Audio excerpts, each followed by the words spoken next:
All right, guys, we're going to rock and roll on is it spring? The spring edition? It is spring. It's spring. The Yes. spring edition of the Jerry and Jerry show.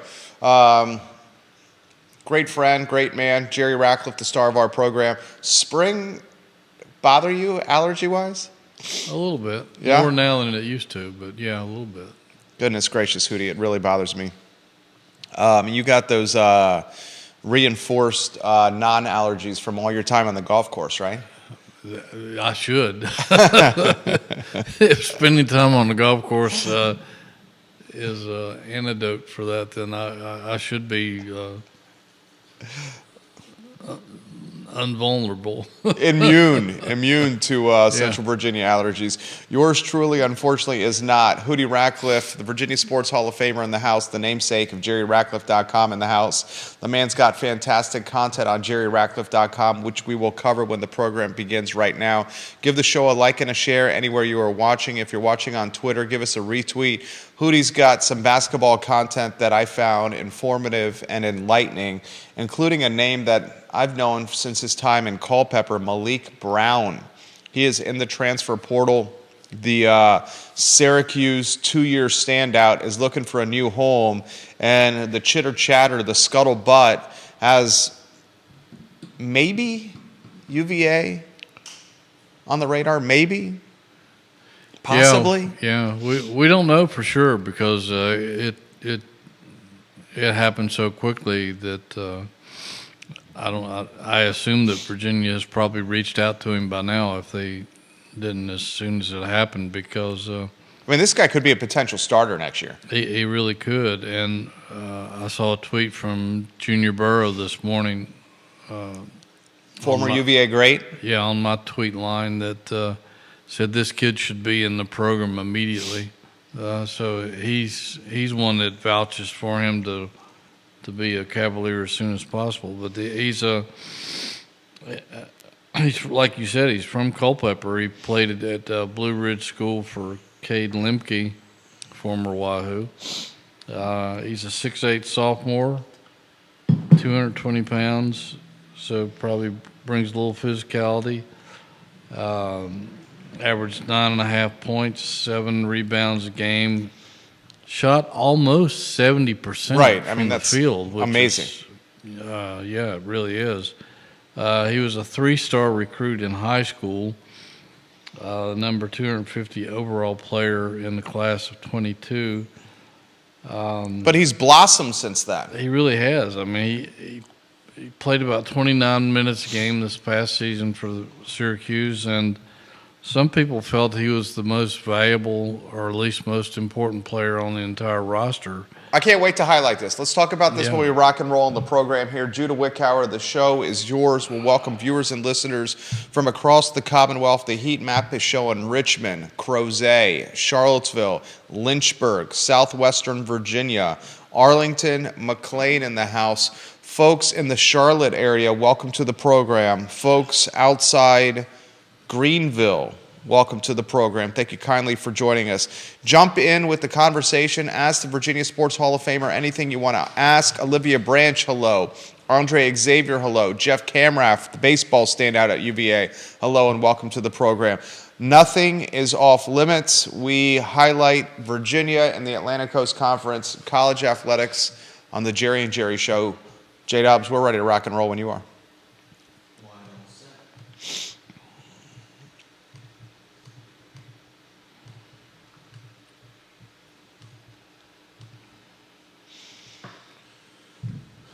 Good Tuesday morning, guys. My name is Jerry Miller, and thank you kindly for joining us on the Jerry and Jerry Show. It's great to be with you in our studio on Market Street in downtown Charlottesville, less than 2 miles from the John Paul Jones Arena and Scott Stadium, less than 2 miles from Klockner Stadium, from Davenport Field, less than 2 miles from anything orange and blue related. Today's program puts a lens on the Virginia Athletic Department, the Atlantic Coast Conference, and sports across the board. We have a Cinderella story of significant proportions with the NC State Wolfpack. We had a question yesterday from a viewer and listener from Richmond, Jennifer, who routinely watches the show at her law firm.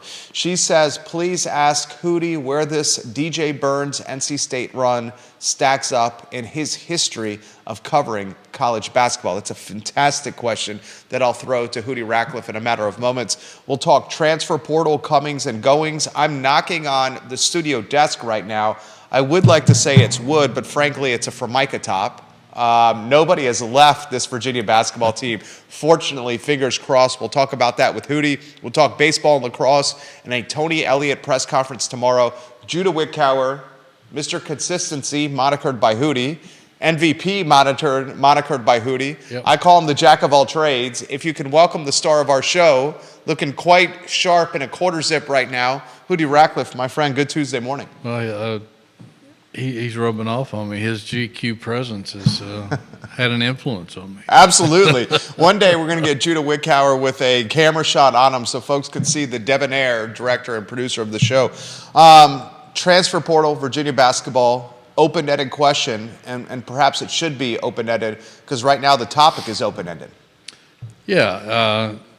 It's interesting.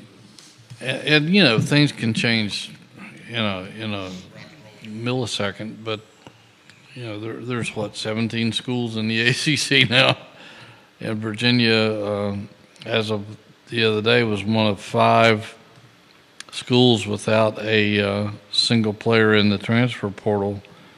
Are you surprised by that? I am. Me too. You hear whispers that other schools are interested in trying to get some of their guys to come back home. Going to throw a lot of money, NIL money at them and stuff like that. And, just the fact that some guys may feel like that they could contribute heavily somewhere else. But so far, at this point, nobody has pulled the trigger. And, I guess it could possibly stay that way. I don't know that it will. A ton of players jumped into the portal this morning from all over the country, including some really good ones from some big-time college basketball programs. So even though the portal's 15 days shorter this year than it was before, I expect the floodgates are not going to close anytime soon. Here's a challenging question for you. Is it concerning, or is it a good sign, or should Wahoo fans be on the edge of their seat or apprehensive that no player is looking to enter the portal right now, considering how the past season transpired?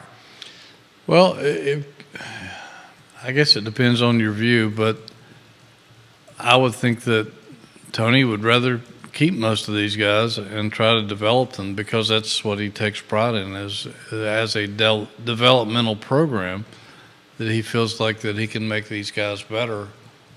And, as we've said many times before, this was his newest team that he's coached. So he hasn't had a lot of time working with several of these guys. So I feel like that he probably believes that he can make them better, and these guys may believe in him to the point where they believe that as well, and feel that they can improve their games. So it could be a good thing if nobody leaves and they bring in a few select players to go with the freshmen and the red shirts that they have, and see what they can cook up for next season. They've got some nice pieces already here, and some coming in. We'll talk about a couple of those guys later, like the Sharma kid from Canada, who could be. You never really know, but he could be a star. He's put up some incredible numbers up in Canada this year, and was Canada's National Player of the Year, and they put out some pretty good players. Absolutely. Him and the rest of these pieces, and if some of these other guys can develop their game, it could be a pretty decent team next year. Viewers and listeners, let us know your thoughts. I see the comments coming in already. You can interact with the program and shape the discussion with the Virginia Sports Hall of Famer, Jerry Hootie Ratcliffe of the namesake JerryRatcliffe.com website. Tony Bennett's, one of his best selling points is he's got playing time. He's got minutes across the board. Yeah. I mean, you got Beekman, you got Groves out of the picture. Minor. You got Minor out of the picture. I mean, you're looking at potentially 3 spots in the starting lineup right there that need to be replaced. We know McNeely's probably entrenched at the 2. Dunn, if he returns, entrenched at the 4. 3 spots in the starting lineup and ample opportunity coming off the bench. That seems to be a selling point, keeping folks committed to the program. I saw Elijah Gertrude giving some props to one of JerryRatcliffe.com's partners, the Good Feet store. Yep. That's an indication that he probably is around next year. I believe so. I think he was a priority to try to keep him in the fold. And Jonathan Cotton has been very good about working with UVA athletes with the NIL and helping bring them along financially. And Gertrude was an easy target. He's a great kid and has potential star power. So I think it's probably a good investment on Jonathan Cotton's part. Smart businessman. He is a smart businessman. He didn't go from one store to like 30 stores all over the country. Without vision. Exactly. And he's a good dude. I've gotten to know him pretty well, and he's a sincere dude. But Gertrude, I think we don't know how good this guy can potentially be. He's got so much athleticism, it's scary. And he just needs to develop a shot. And I think he'll work hard on that this offseason. Arguably the most athletic guy on the roster, the most explosive athlete on the roster. He was monikered or dubbed a mix of Adam Hall and Justin Anderson.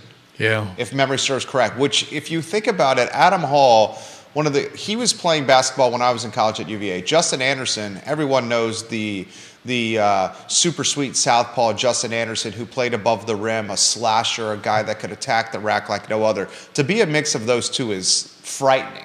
It truly is. And I mean, I can still see some of the spectacular dunks by Adam Hall and some of the things he did when he was here. And some of my fondest memories of Justin Anderson was people going down on the break thinking they had a wide open layup, and here out of the blue came Justin Anderson and slapped it into the 10th row of the stands. So incredibly crazy athletic guys. And Gertrude supposedly is right there with them, if not better. And so that we've saw some flashes of that this season. But nothing like we're going to see this coming year. Questions coming in. We'll relay one of them from Renee Pettiford. She watches the program routinely. We appreciate your support. She says, hello, Jerry and Jerry. How many transfers do you think Coach Bennett will add next season? Great question. I'll add a little fuel to that question as well. Will Malik Brown, the Culpeper native, the Blue Ridge School product, be one of those transfers added to the roster? You could find that content on JerryRatcliffe.com. Well, certainly he would be a natural, having grown up in the shadows of UVA, and Virginia Tech recruited him at Blue Ridge, but decided to go in other directions. So you never know how that may impact a kid, whether it might have turned him off and he wouldn't be interested in. But you would think he'd want to come home, and I would imagine he was probably a Virginia fan growing up if he played at Blue Ridge, that just a couple of miles up the road. I used to drive to Blue Ridge while working for this man at the Daily Progress in the sports department, covering this basketball team in St. George, Virginia. Bill Ramsey.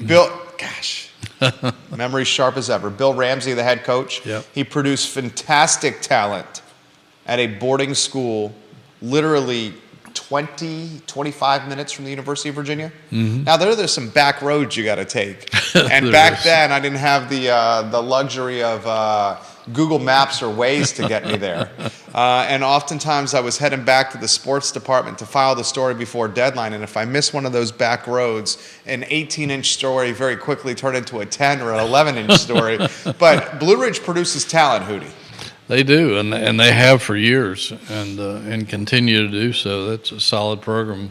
Cade Lemke, who played at Virginia, and was a guy that everybody treasured, has done a good job with that program the last several years, and I'm sure he would love to have one of his own back wearing orange and blue, and the right color of orange and blue instead Yeah. of Syracuse orange and blue. Questions coming in fast here. This question, any guy on the roster does Hootie think will be most likely to transfer if other candidates come into the program and cut their minutes? Great question. Well, just listening to the speculation out there, a lot of people thought that Harris might be somebody that might be interested in moving on, but perhaps not. I mean, he knows that the starting point guard job is wide open, and he's got experience and started some games, played some there. Some people thought that perhaps, gosh, I'm drawing a blank here.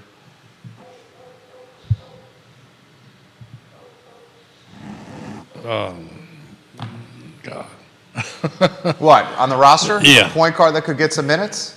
No, the another guy that might transfer out, the freshman that didn't pan out very well. You're talking Leon Bond? Sophomore, rather. I'm sorry. Oh, you're talking Rhodey. Yeah, Rhodey. I don't know. I had to drew a mental blank there. But some people thought that maybe he might move on, but I don't know. Bond's name has come up in some conversations. But I mean, you talk Rhodey, I'll bring up Rhodey here.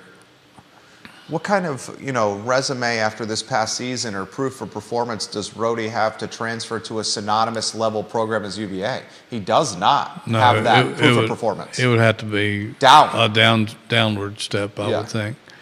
But I mean, who knows? He may feel like that he can improve his game and contribute. Certainly, he didn't shoot well, but he did some other things well and was valuable in that aspect. Bond is a guy I would think who might be looking for greener pastures, but then again, he was all for being redshirted. At least that's what he told me, and they just ran out of. They just had too many bodies this year for him to get much action. Although he didn't do a lot to step up and earn more playing time. Right, because there was minutes to be earned. Yeah, He didn't go and grab those minutes. right. 100% agree with you. Questions are coming in here quickly for Hootie. This is a really good one. With this roster, what does the starting five look like on the first game of the season? Wow. With this roster, With this roster, no transfer portal additions. That's a tough question. that is a tough question, and I'm sure it would be McNeely, Blake Buchanan, And done, and Dunn if he returns. right? I'm guessing Christian Bliss would be a guy that would be ready to take over maybe at the point guard. So you put Bliss at one over Gertrude. I would at this point. Or does Gertrude slide in at the swing three spot? I think Gertrude might slide over because he's so athletic. That could be your starting five right there. It's not a big starting five, but that could be. I don't know if Robinson is ready. And Kofi, of course, will be a freshman, even though he's supposed to be pretty good. And Sharma would probably come off the bench to provide some spark. And you can't overlook Tane Murray. If he makes the strides that he did between last season and this past season, if he can do that, he could be a pretty valuable member of of that team. Absolutely. We'll highlight one of Hootie's. I feel like I have a pretty good feel for his family tree. So I feel like I can make this statement confidently. One of his favorite granddaughters, Emily Perry, watching the program right now. Perry? Yeah. Hi, Amy. Yeah, she's watching the program, right? How many granddaughters you got? I have 3 granddaughters Okay, so I and said 2 one. grandsons. Yeah. I got to make sure I quantify that carefully. Love them all. Love them all right there. She's watching the program. She's giving you some props right now. Fantastic question. Where does Leon Bond, Dante Harris, and Andrew Rohde stack up next year with this team?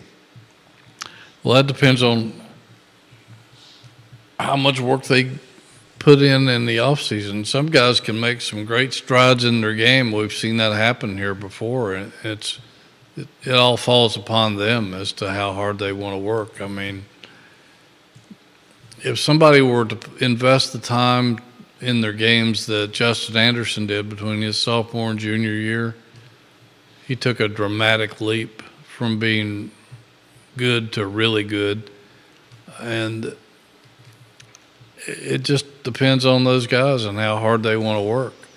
I think they probably have enough athletic ability. It's a lot of times it's just how much determination and grit you want to put into it. There was I can't remember which player it was during the NCAA tournament the other night who was tearing it up from the three-point line, and he said he was so disgusted with himself the season before that he was determined to be one of the best three-point shooters in the country, and he took 15,000 three-point shots in the off-season. And that's not attempts, those are makes, to make himself one of the best three-point shooters in the country. So a lot of it's up to those guys. I mean, I wouldn't put a cap on anybody depending on how hard they want to work.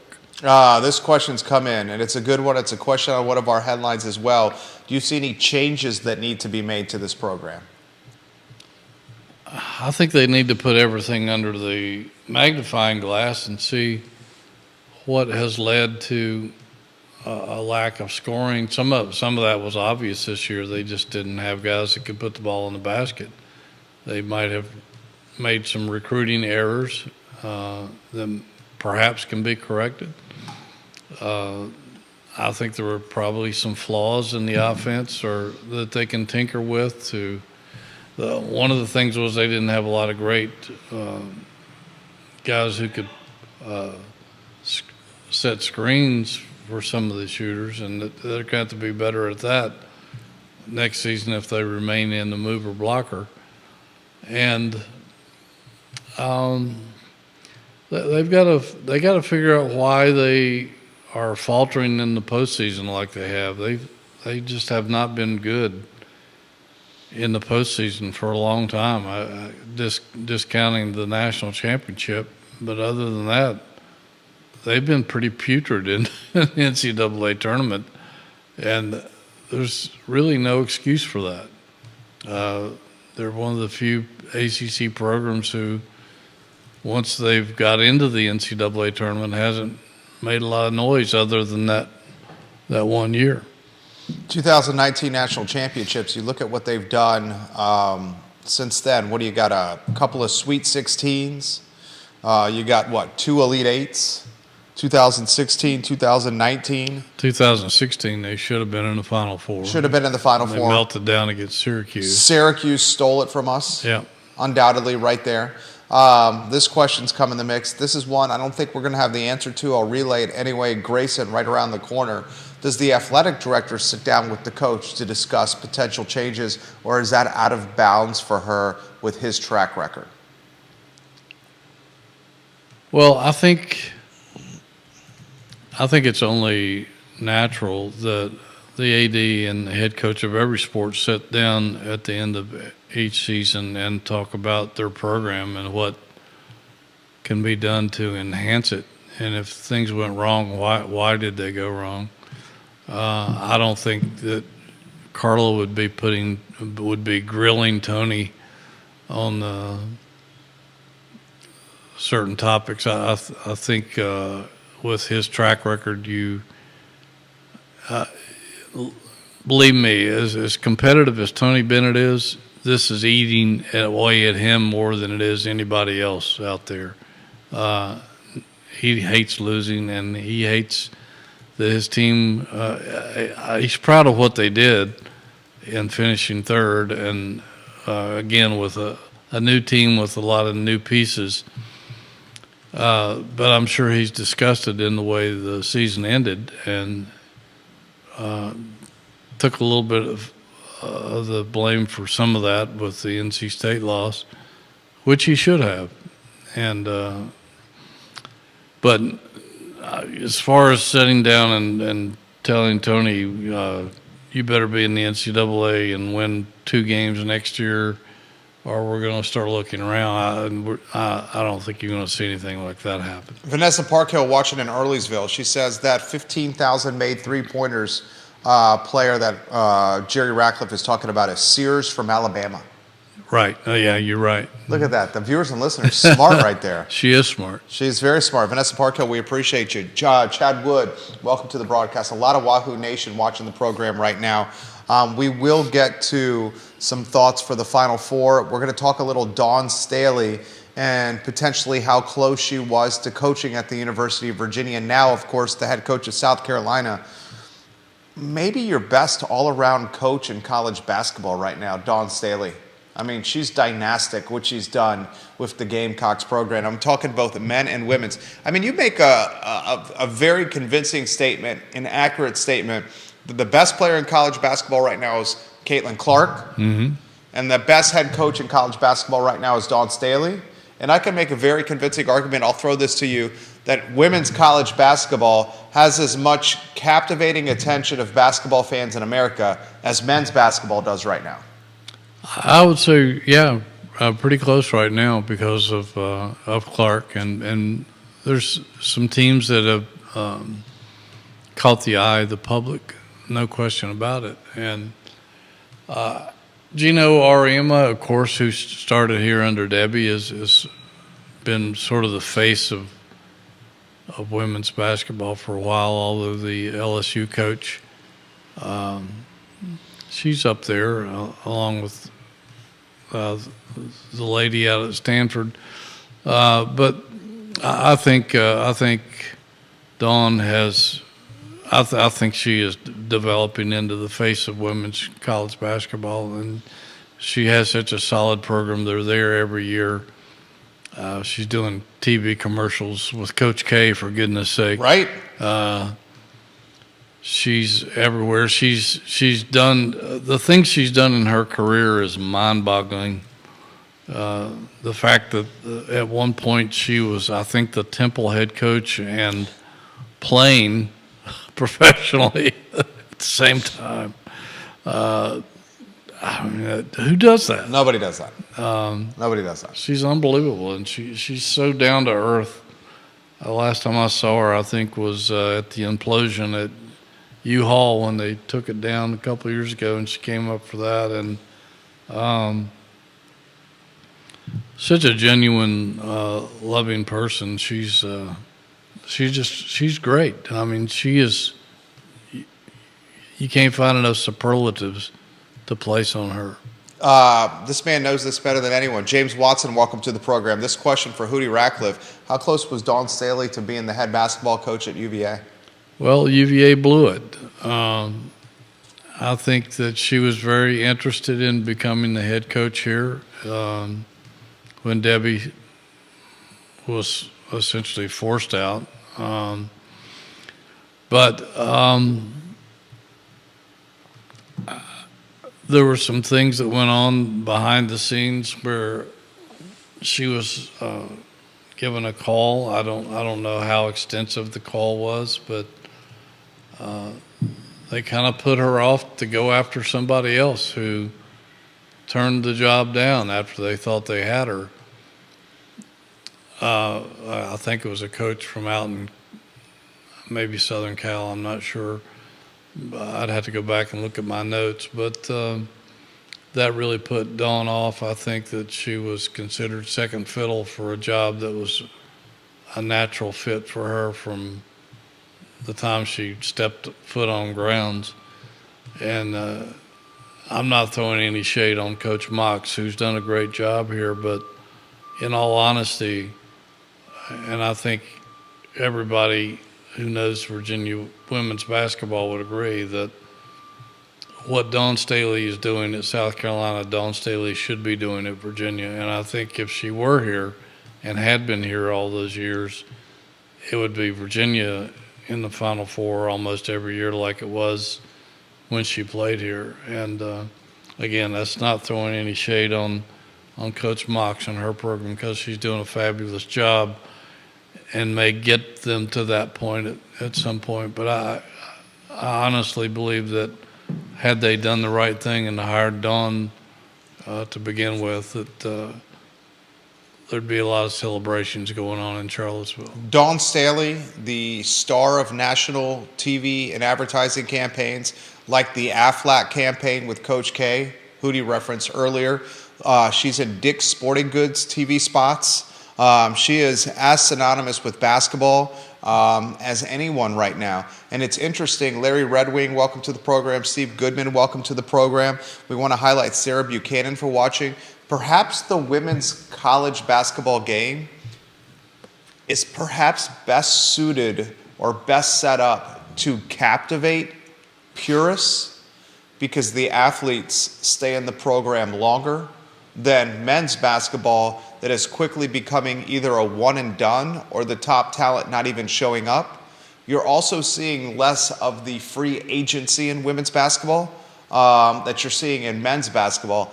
You look at round ball at the men's level, it's tough to fall in love with the player now, because that player's now chasing a bag of money and not necessarily to what's on the front of his jersey. The women's game, the complete opposite. Yeah, and I wonder, with its growing popularity, if that's going to cause a sea change there.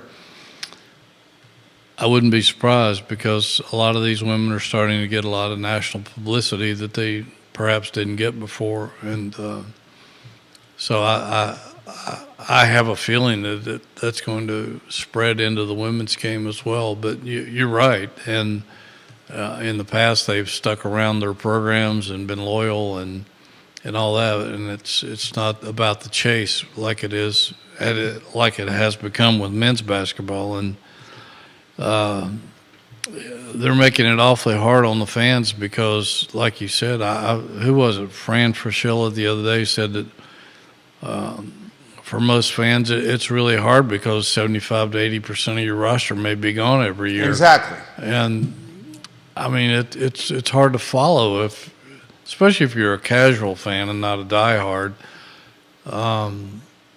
And that's not good for the game. And I just hope at some point they'll get a handle on all this, and I'm not confident that they will. And speaking of roster changes, look at NC State. We got a team in the Final Four that's very much a Cinderella. DJ Burns captivated the country. The Wolfpack are 22, 23-year-olds across their starting lineup. They got one junior. The rest of them graduate transfers or seniors here. This team has completely been reimagined. It truly has. And they've been fun to watch. They weren't very much fun to watch during the regular season, that's right. For sure. They ended the season losing 7 of their last 9 games, for goodness sake, and were left for dead. It looked like Kevin Keats was probably going to lose his job, and now look at the incredible transformation. He's got a 2-year extension on his contract, and buku's a bonus pay, and they're the talk. They're the toast of the town. I mean, everybody in the country wants a piece of NC State right now. DJ Horn, guys, their 2 guard. He's fantastic. He's on his 3rd basketball program. DJ Horn, the senior guard. DJ Burns. I mean, he is captivated the country with his smile, with his quote-unquote YMCA or old man game. He plays hard. He's 300 pounds. He's got a super soft touch. Mr. Burns is a man that's been on a bunch of different programs, and not The Simpsons, the TV show, but I believe, if memory serves correct, Mr. Burns was it Winthrop to start for DJ Burns? I think so. This guy is been iconic in basketball. This question's coming from Jennifer from Richmond. She says, how has this Cinderella run stacked up with some of the previous he's seen? It's like nothing we've ever seen before. And we've seen some pretty dramatic things over the years. NC State in 1983 is one example, although this team is completely different than that one. This team has won 9 straight games. It had to win 5 in a row in 5 nights in the ACC tournament, which... The coach was going to get fired, folks. Yeah, I mean, it's unfathomable to think that you can win 5 nights in a row. And 3 of those were against the top 3 teams in the ACC. It was the miracle Wolfpack back in '83 with Valvano hopping around, and they should never have beaten Houston in the championship game. They were huge underdogs in that game to Slama Jama. I was very familiar with all those teams because Virginia was playing Houston quite a bit during that time period, and I covered Virginia versus Houston in Charlottesville, in Houston, and in Tokyo. Not to mention in Seattle, I think, the following year in the Final Four. But that was a miraculous run. But this one has just been special because, that '84 Virginia basketball team. That was one of the teams I use when people say certain things can't be done. And I say, well, that Virginia team that year was not very good. It was the year after Ralph graduated. Nobody expected them to do anything.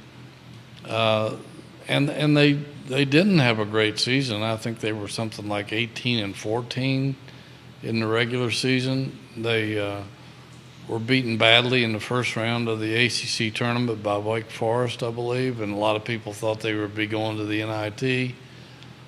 Somehow they ended up getting a decent seed in the NCAA tournament and caught fire. Right. And made it all the way to the Final Four and could have made it to the championship game. They were that close. So I've seen some spectacular runs in my career, and those 2 were probably the most memorable. That NC State team in '83 and the Virginia team in '84, and then of course the Virginia team in 2019. Remarkable, miraculous things happened. But that team But nobody got as hot over a long period of time as this current NC State team. I mean, the quintessential Dr. Jekyll and Mr. Hyde. Exactly. As Hootie likes to say, from was it the doghouse to the penthouse or the outhouse to the penthouse? Well, you could go either one. Either way, this team was in the basement or the cellar, and they're now on the top floor. And they've done it in a way where they've beaten They've beaten Duke twice. Yeah, in that span. In that span, they beat Duke in the ACC 9-game tournament. span. Yeah, they've beaten Duke twice. Duke's a pretty darn good basketball team. NC State's got beat North Carolina. If you look at this team, they got as good a chance as any to win an NCAA tournament. I think we'd be crazy not to say that UConn is an overwhelming favorite to repeat as national champion. Yeah, I think the dream is probably going to end against UConn, but I mean, who knows? Right. These guys have done things that we never thought we'd ever see. Yeah, and UConn guys, the better half is a UConn graduate, and as a result, we've been following and watching as much UConn basketball over the last 8 years or so, certainly over the last 2. As I watch Virginia basketball, we don't miss a game. This team's got pros all over its roster. Hell, Hurley's got pros coming off its bench. Yeah. Off his bench. I mean, he legitimately has pros coming off his bench here. But in an NCAA setting, in a one-game setting, anything can happen. Sometimes the best team doesn't win. Exactly. And we've seen that. Yeah, we've seen that happen multitude of times. And it's kind of remarkable too that people go crazy about coaches and being these demigods or whatever. 3 of the Final 4 coaches were coaching high school basketball in 2010. That's amazing. Think about that, ladies and gentlemen. Yeah. That's a fantastic stat right there. Pretty amazing. That is pretty amazing. Comments are coming in fast and furious. Folks outside Asheville, North Carolina, watching the broadcast. We got a regular following outside of Atlanta and Buckhead on the program. I want to highlight something that what do you call him? A researcher, Danny Neckel. Mm-hmm. Is that the term? I think he does a lot of political research, but he does the sports stuff for fun. He sent this tweet over the weekend. NC State is the 5th different ACC team to reach a Final Four in the past 5 NCAA men's tournaments. No other conference has more than 3 Final Fours in that time span, let alone all different teams. Think about that. The Wolfpack is the 5th different Atlantic Coast Conference program to reach a Final Four in the past 5 years. And still the ACC gets national shape. And that's something that we've talked about this all season. I've never figured out why. I don't know if you trace it back to CBS, because a lot of those guys have been very vocal against Virginia all year. Seth Davis. Seth Davis hates Virginia. Well, he's a Dookie. Yeah, I understand he's a Dookie, but he is constantly insulting the program. Yeah, he always has. And, John Rothstein, even though he says Virginia basketball is a thing of beauty, he's been pretty critical of Very critical. as well. And some of the other guys with CBS, and I don't understand where that's coming from. But there's been a lot of national pundits like that who feel like it's easy to pick on the ACC. I think a lot of it's just professional jealousy because the conference has been so good for so long. And, they tried different ways to bring the ACC down with the ACC Big East Challenge, which the ACC dominated, the ACC Big Ten Challenge, which the ACC pretty much dominated. Now it's the SEC. I don't understand it, and I think I've covered a lot of college basketball, and I've seen just about everybody in the country play at some point in time during my career, and you get to know teams and conferences and things, and night in and night out in the ACC is a dogfight, particularly when you're talking about some of the old school, the original schools who go so far back and have a general disdain for one another and will do anything to beat one of their rivals. And it's just there's no free lunches in the ACC. Even the worst teams in the league can jump up and bite you because they're an ACC team and they can recruit some pretty decent players. I've never bought into the fact that the ACC is the 5th or 6th worst conference in the country. I just think that's whoever's making those assessments are just dead wrong. Questions coming in for Hootie Ratcliffe. JerryRatcliffe.com, JerryRatcliffe.com. This is a very good one. This is one that's in the National Percolator. Is Hubert Davis on the hot seat? I don't think he's on the hot seat, but he's faced a lot of criticism, particularly last year when they didn't even make the tournament after having so much success the year before. But if I were a Carolina fan, I would be much more disappointed in my team's season than if I were a Virginia fan disappointed in Virginia's season. 100%. Because Carolina had all the talent in the world.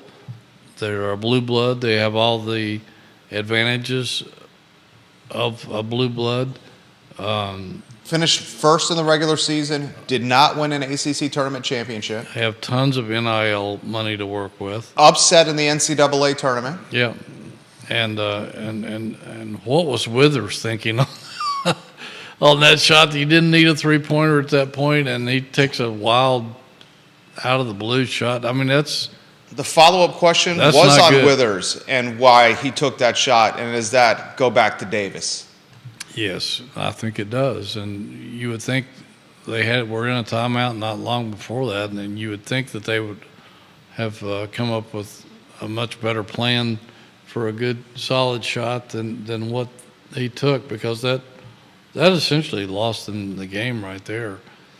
But, you know, if you have a guy like Davis and you have Baycott and some of the other accompanying players they have, they should be in the Final Four right now, in my opinion. I mean, you're looking at the ACC Player of the Year, Olivia Branch. Thanks for interacting with the program. We appreciate you, the Queen of Keswick.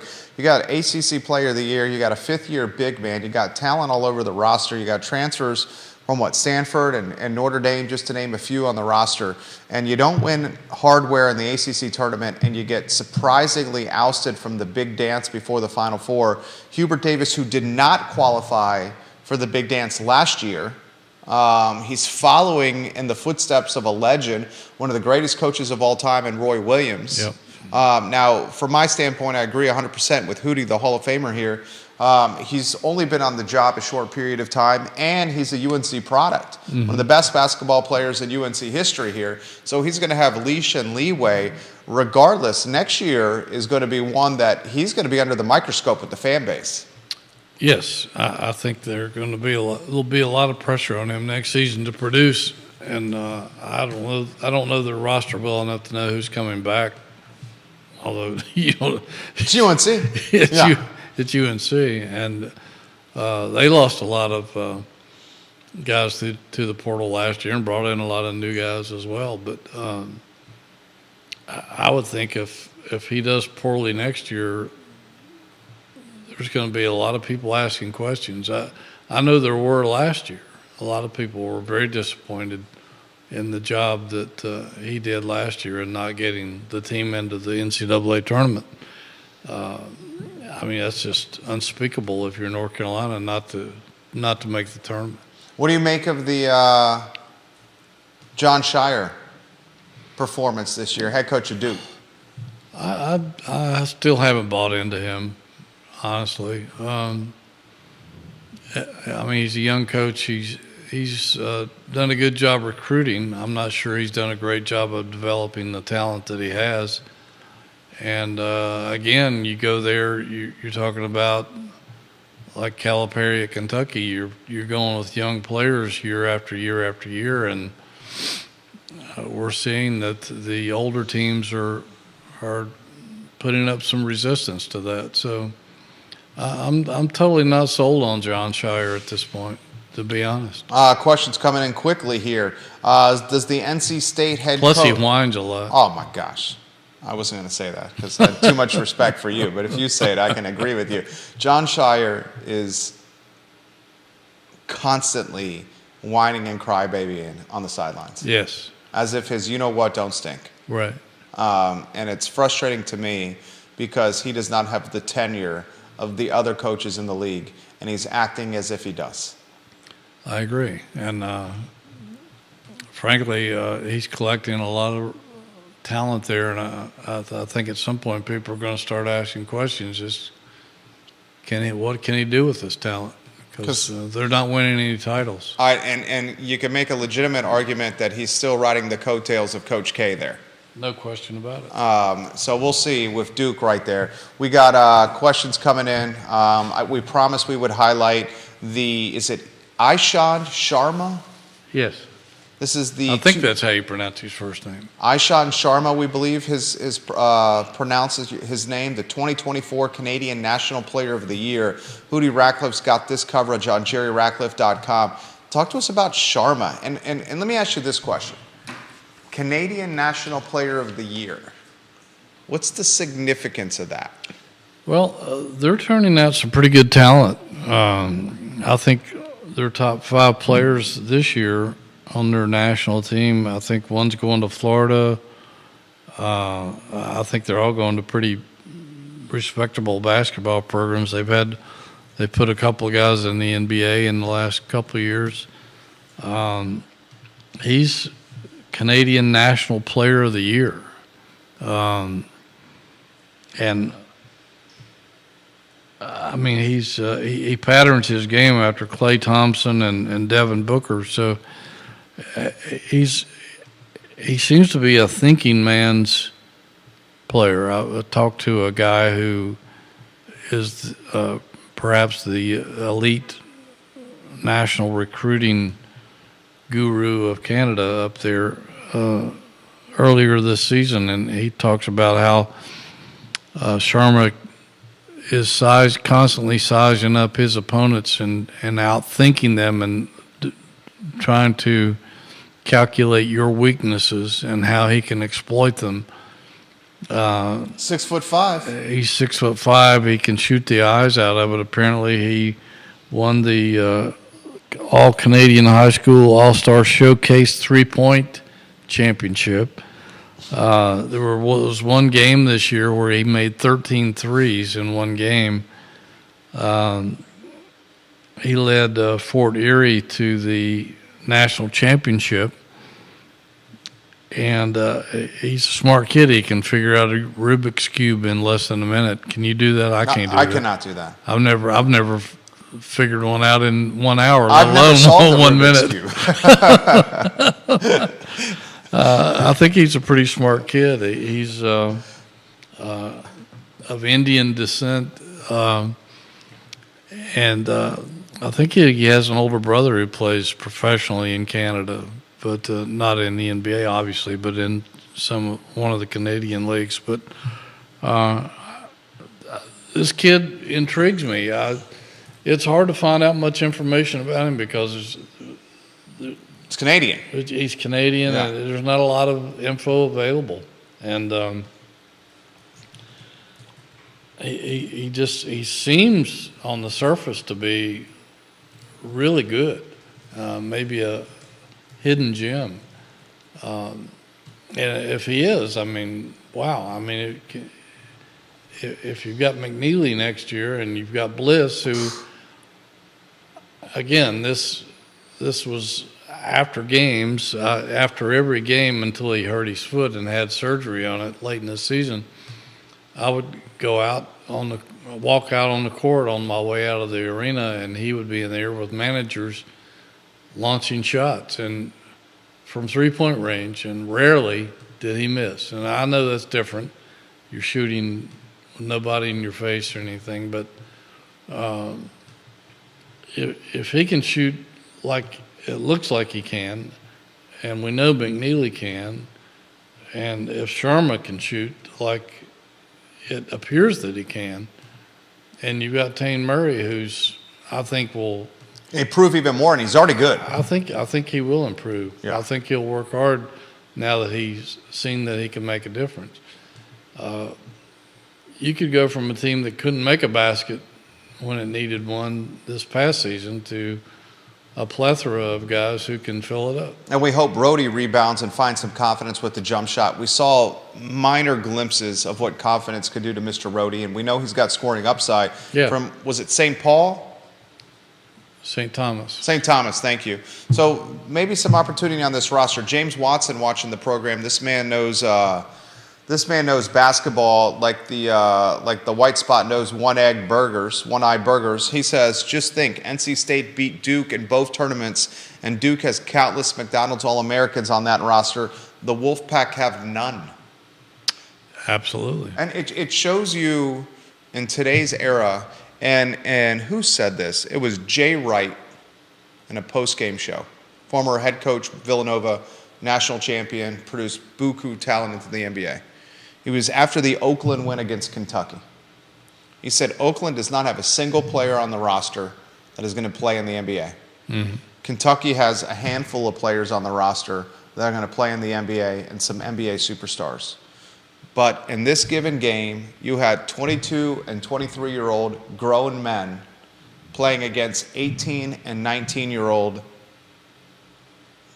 young men.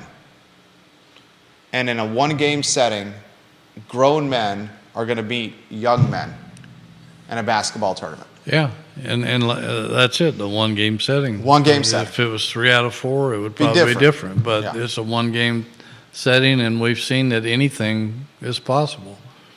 And experience makes up for a lot of things. You got 22, 23-year-old guys who've seen it all, done it all, put in a lot of blood, sweat, and tears over 4 or 5 seasons of basketball in college, and they know it's their last shot. They're going to pour everything they've got into that one game against a bunch of guys who really don't know what it's all about. And they're not worried. They know they're going to be in the NBA making millions of dollars. That, you know, it may not mean as much to them as it does to a guy who's busted his hump for 4 years just trying to enjoy the game and get what he can out of it. I mean, you look at UConn, its best player, Tristan Newton, is a senior and a transfer from East Carolina University. Maybe its best perimeter shooter is Cam Spencer, who's played on 2 other programs before he got to UConn, and he's a senior. Even Dan Hurley is building programs around graduate transfers and around senior leadership. So this one and done, these building programs around young talent where they're having to compete against 22 and 23-year-olds may not be the future college basketball anymore. Spencer played at Loyola, Maryland for 3 years, played at Rutgers, and then transferred to UConn. His older brother, this is crazy to me. This shows you how athletic this family is. His older brother was the player of the year in the NCAA in lacrosse, one of the top draft picks in Major League Lacrosse, played professional lacrosse, then said, you know what, I want to give basketball a try, turned a 10-day contract with the Golden State Warriors into a full-time roster spot, and now is getting minutes on Steph Curry's team. Isn't that amazing? It's amazing. And it shows you the talent that these kids have in the Spencer family. Questions are coming in quickly for Hootie. Mike Bray, the former Notre Dame coach, one of his favorite phrases was, we want to get old and stay old. And that speaks to what we're seeing now. Absolutely, absolutely. Which could speak potentially, we hope, to Tony Bennett having success in this team with his program, because he's got some guys that are aging with his program. We hope. We know last year or this past season it was a completely new team, but going into next season, if he keeps the roster in play, maybe they age with what he's trying to do. Absolutely. We talk spring sports here. Before we talk spring sports, we got a Tony Elliott press conference tomorrow. Yeah, Tony will be meeting with media tomorrow sometime around lunchtime and giving us an update on spring practice. They've been going at it for a couple of weeks now, I guess. And spring game is 21st, I believe. I believe that's correct. And it'll be interesting to hear what they've said. The first week or so, I think they're just trying to feel their way through it, and he probably was able to do a little bit more because he had a lot of guys coming back, and although they've had a lot of guys miss spring because of injuries and surgery, but the beauty of it for him is that I think all the transfers he has are in school. They were early enrollees along with some of the freshman class. So he's been able to work a lot with those guys and introduce them into his system. And I think that'll be a leg up on what he's been able to do the past 2 years. Your thoughts on the program? Well, I think this will be his 3rd year.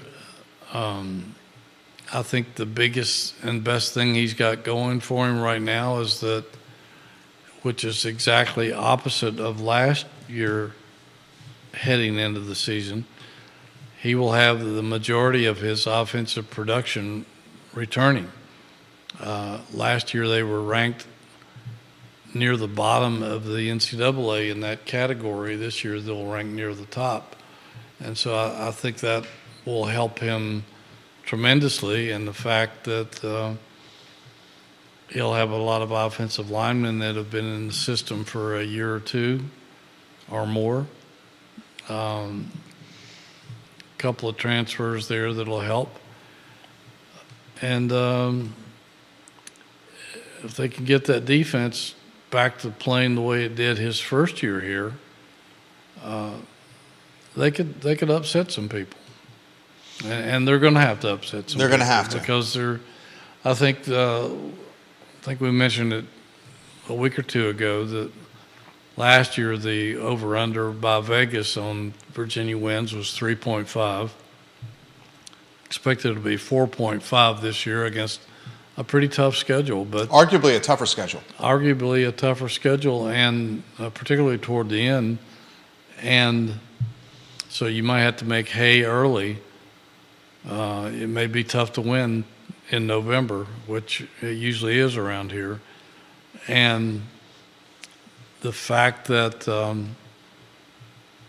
I lost my train of thought there, but the fact that they, what was it, 7 games that they lost by a touchdown or less? Yep, single digits. With that kind of offensive production returning, they might be able to turn a couple of those games around this time. Virginia guys and Tony Elliott, 6-16 overall in 2 seasons in Charlottesville, 3-12 in conference play. An overall record again of 6-16. This is year 3 for the head coach of Virginia football. Got some spring football to highlight. Baseball and lacrosse will be a topic of conversation on JerryRatcliffe.com. He's got football in the hopper as well.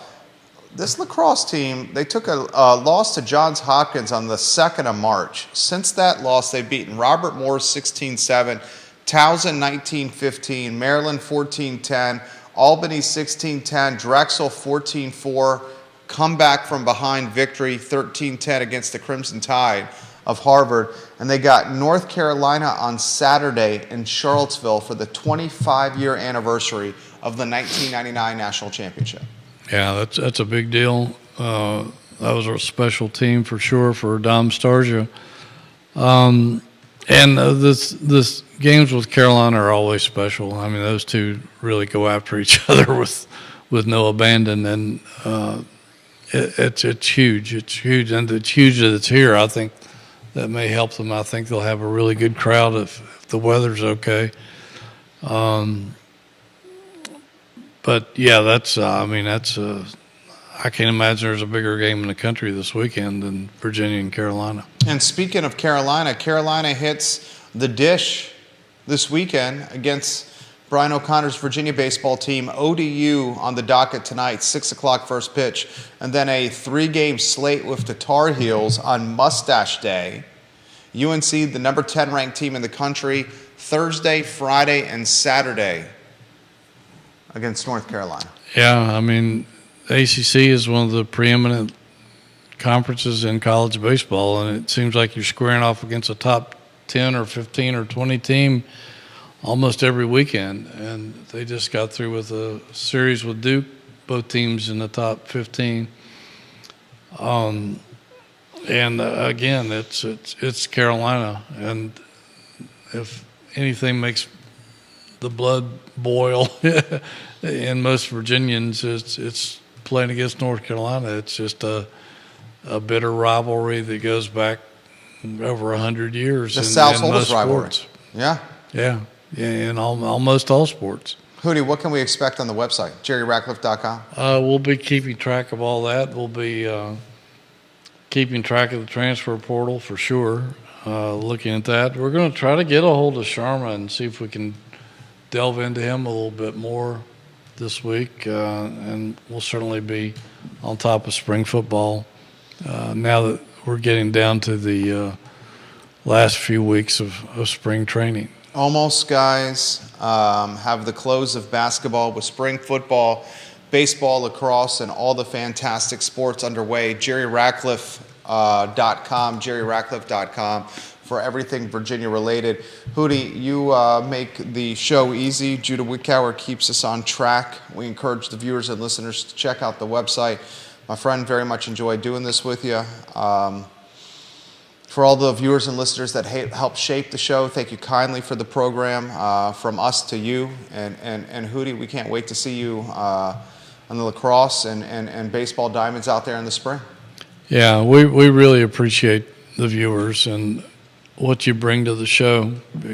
It makes it interesting and lively every week with your questions. And what I appreciate is, and I've done a lot of radio talk shows and stuff all over the nation, but our audience is really smart. Astute.